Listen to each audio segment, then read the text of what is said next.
It shows how much of a nerd I am, but I even find myself, I'm at the gym or maybe even going to bed and I think of something that I want to do in my open source project. I can just hand that task to Copilot and get it done. And I come back an hour later or whatever, and I've got something that I can review and start playing with, which is really, really cool. Welcome back, Tim. Thank you for being here. Thank you. It's great to be here again. I can't quite believe how time flies. I'm excited for you to show us what is new with the GitHub Copilot coding agent. Yes, I think it makes sense to kind of start just by setting the context on what Copilot Coding Agent is. So it's a autonomous developer agent that can do coding tasks. But the big difference between it and some of the other things that you might have used is that it runs in the background in the cloud. So you give it a task and then it makes changes, validates its work, and then creates a pull request and tags you for review. And none of that requires, you to be on your computer. So you can shut your laptop, go and get some lunch, go and make a coffee, and Copilot can go and work in the background. Last week, we launched something that I'm particularly excited about, which we call the Agents panel. And this is a new overlay that is available on every screen on GitHub, where you can easily send new tasks to Copilot and also easily track the progress of stuff that Copilot's already doing for you. I've opened up this panel with a button. It automatically picks the repo that I'm on right now, and then I can just describe a task that I want Copilot to do. So I can say upgrade Node.js to the latest version, and then hit start task. And then Copilot's going to pick up that task, start working on it in the background in a PR, and then ping you when it's done. And a really nice thing here as well that we added recently is the ability to pick a branch when you do that. So this new panel makes it much easier to track Copilot's tasks, much easier to hand new tasks to Copilot to do in the background, and means that even if you're not using issues for everything, it gives you a really easy entry point to start doing that. Wait, so I can assign issues to the coding agent from the mobile app as well? That's right. Yeah, we have the ability to assign issues to Copilot from on mobile. Right now, we don't have this kind of tasks experience that skips the issues and lets you just go straight to getting Copilot to do something. But that is something that we're working on. So excited to bring more of this agents experience into GitHub Mobile as well. Another thing that we launched recently that I'm really excited about is giving Copilot its own web browser, which means that it can do a much better job of working on web applications. So if you have a website or web app, Copilot can test the work that it's doing and even help you to understand how that's working. So this is a PR that I got Copilot to create for me a month or so ago. And I asked it to add internationalization support to a website. And I scroll down and not only has Copilot written the code for me, but it also shares a screenshot of the changes that it's made. I can quickly validate the work without even having to dive into the details and jump into the code or check out the branch. This is really, really cool. And it's actually powered by MCP. So we have a bunch of MCP servers that are enabled for Copilot Coding Agent by default. And one of them is the Playwright MCP server, which is a way of giving agents a web browser.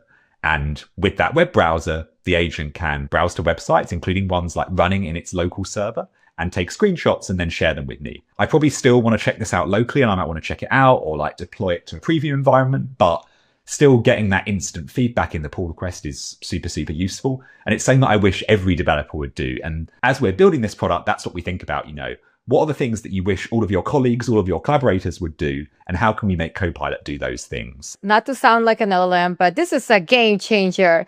Because before, if you wanted to do an improvement, you have to manually kick off, I don't know what this particular app is built on, but you have to literally run the server locally, do your own investigating or inspection of whatever elements were added.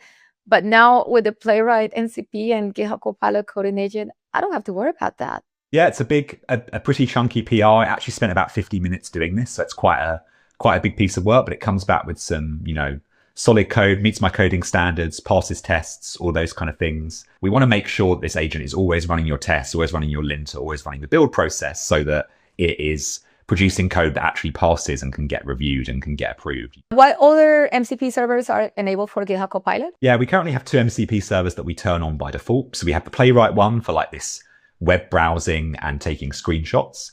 And we have the GitHub MCP server installed by default as well. And that's really useful because it means that the agent can go and take a look at other issues in the repo. It can maybe take a look at past pull requests as inspiration for its work. And of course, you can add your own MCP servers as well. So We've seen people use a Notion MCP server so it can read their notes and read their like scoping documents and things like that. And there are so many other great MCP servers out there that you can connect in, which is really great. The number one thing where we're seeing engineers at GitHub using Copilot Coding Agent is actually tech debt. So most teams, have loads of projects, they've got loads of tasks to do, and they're always struggling to keep up. And that can often mean that doing refactoring or improving your test coverage or upgrading dependencies can be something that falls to the bottom of the backlog or you can't do. And it turns out that actually Copilot is often really great at doing these kind of tasks because they often don't require like huge amounts of intelligence or like super, deep thinking. Doing small refactors to improve code style or even removing feature flags that are kind of shipped and done. Those kind of things are proving really, really successful with Copilot Coding Agent. Lots of developers using this as a way to like get started on a new feature. So you don't have to let Copilot do all the work. It doesn't have to do things perfectly, but maybe it can kind of get things started and then you can finish. So obviously it's great if it can do it perfect first time and it does all the work for you. That's amazing. That's ideal. But even if it doesn't do everything for you, it can still be super valuable to get the first 70 or 80% done, and then you can pick up the rest and finish it off and push it over the line and you get the credit, which is great. Can you tell us a little bit about what the expense is there for people that are assigning tasks to the Copilot Coding Agent? Copilot Coding Agent now only costs one premium request each time you either ask it to create a PR or ask it to make changes to a PR. If you get 300 premium requests, that means you can create up to 300 pull requests if you used all those premium requests for Coding Agent. That's a lot of usage. So it can go a very long way. Also, what's important to note that on top of that, it uses GitHub Actions under the hood. So GitHub Actions minutes are going to be used as well. But if you have GitHub Actions minutes available for free, for example, like you're in an open source repo or your organization has an allowance of Actions minutes already, then you can use those for Copilot Coding Agent. So it doesn't necessarily have to cost you anything. When we launched this, it was only for Pro Plus and Enterprise, which are like top tier ones. But now we've brought it to all the paid plans. What's on the pipeline? Anything you can share? We're hearing lots of people within GitHub and lots of developers out there in the world as well saying like, why can't I mention Copilot in my PR and ask it to like fix the tests or get the build to pass or add this, make this change? That's something that we're working on right now and super pumped to see that go out there. Another thing that I'm really excited about is better API access. So we're looking to ship soon a public API so you can easily just like send tasks to Copilot to do.